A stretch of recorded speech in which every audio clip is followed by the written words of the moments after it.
Exercice 9. Il s'agit ici de découvrir la notion d'élasticité. Alors, dans cet exercice, on nous donne une fonction d'utilité, présentée ici, et on nous demande de calculer l'utilité marginale de chaque bien, de définir la notion d'élasticité de l'utilité par rapport à la consommation d'un bien, de la calculer, et puis d'utiliser, d'exploiter ce concept d'élasticité pour identifier de combien varie l'utilité du consommateur si on a une consommation qui est modifiée de 1%. Alors première question, calcul des utilités marginales. Je sais que l'utilité marginale, c'est la dérivée de la fonction d'utilité par rapport à chacune des deux variables, ici x1 et x2. Donc la dérivée de l'utilité par rapport à x1 donne ce résultat-là. Donc on considère que x2 est un paramètre, donc on le recopie. On va dériver x1 exposant 2 tiers, donc ce qui nous donne 2 tiers, x1 exposant 2 tiers moins 1, donc moins 1 tiers. On fait la même chose avec l'utilité marginale du bien 2. Donc cette fois-ci, on va dériver cette fonction par rapport à x2. On considère que x1 est une constante multipliée à la variable, donc je la recopie, elle est ici. Et je vais ensuite dériver x2 exposant 1 tiers. La dérivée donne donc 1 tiers, x2 exposant 1 tiers moins 1, donc moins 2 tiers. Alors qu'est-ce que ça veut dire l'élasticité? L'élasticité mesure en fait la sensibilité de l'utilité qu'on va tirer de la consommation d'un bien lorsqu'il y a variation de cette quantité consommée. Autrement dit, si je consomme une unité supplémentaire d'un bien, comment va varier mon utilité? Est-ce qu'elle va augmenter très fortement, très faiblement? Est-ce qu'elle n'augmentera pas du tout? Donc on va mesurer l'écart qu'il peut y avoir entre la variation de l'utilité retirée par notre consommateur et la variation de la quantité d'un des deux biens qu'on va consommer.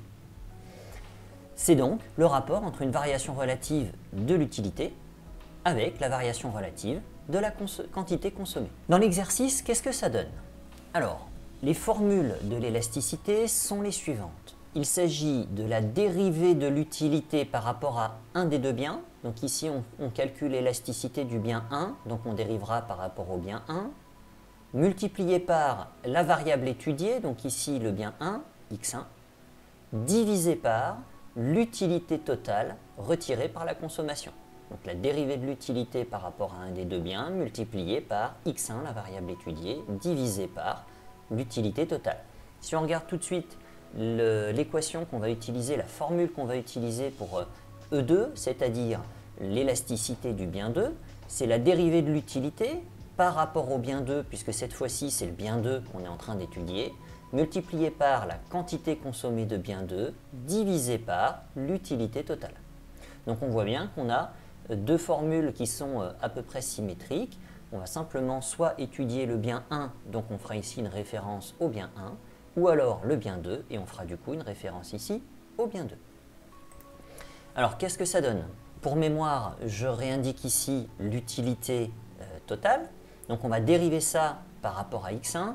Alors il s'avère qu'en fait on l'a déjà fait puisque c'est l'utilité marginale du bien 1. Donc en fait ça là, ça définit l'utilité marginale du bien 1. L'utilité marginale du bien 1, on l'a calculé précédemment, c'était ce résultat. Qu'on multiplie par x1 divisé par l'utilité. Donc ici je reprends l'écriture de l'utilité et je vais la mettre ici. Je cherche ensuite à voir si je peux faire une simplification. Donc ici j'ai x1 exposant moins 1 tiers et x1 exposant 2 tiers. Donc, et ici j'ai un x1. Donc ici c'est comme si on divisait par x1 exposant 1 tiers. Donc ça fera x1 sur x1. Et donc le paramètre x1 disparaît de notre résultat. Ici on a x2 exposant 1 tiers divisé par x2 exposant 1 tiers. Donc ça se simplifie. Qu'est-ce qui reste finalement? Il reste 2 tiers. L'élasticité n'a pas d'unité, donc ce n'est pas 2 tiers de mètre carré, 2 tiers de je ne sais quoi, ou un pourcentage, rien du tout, c'est 2 tiers. On va voir ensuite comment on l'utilise. Alors, qu'est-ce que ça veut dire ce 2 tiers? Et donc du coup, on répond à la question qui était posée d'utiliser, d'interpréter ce résultat. Eh bien, cela signifie que lorsque la consommation va varier de 1%, l'utilité de l'agent va varier de 2 tiers, c'est-à-dire 0,66%. On appelle ça une élasticité faible. Lorsque l'élasticité en valeur absolue est comprise entre 0 et 1, on appelle ça une élasticité faible. Cela signifie qu'une unité consommée en plus d'un des biens va nous apporter moins d'une unité d'utilité en plus. Donc, on a une faible sensibilité de l'individu à la consommation de ce bien. On fait la même chose pour le bien 2. Pour le bien 2, on va donc reprendre la formule, on prend la dérivée de l'utilité par rapport à x2, multiplié par x2 divisé par l'utilité. Donc ici, on a l'utilité marginale du bien 2 qu'on a calculé dans la question précédente, qu'on multiplie par x2 sur la fonction de production qu'on a ici. On fait notre simplification, et comme pour l'exercice précédent, ou par la partie précédente, tout se simplifie, il nous reste un tiers. Que signifie ce 1 tiers? Là aussi, on a une élasticité qui en valeur absolue est inférieure à 1, et donc on appellera ça une élasticité faible. Quelques commentaires. Premier commentaire, eh bien, on trouve une élasticité qui est positive. Plus je consomme, plus j'ai d'utilité totale. Donc ça, c'est l'axiome de non-saturation.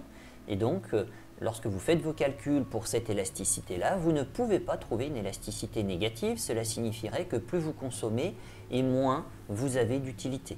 Donc on a de la désutilité, donc on aurait notre courbe d'utilité qui serait par exemple en dessous de l'axe des abscisses ou à gauche de l'axe des ordonnées.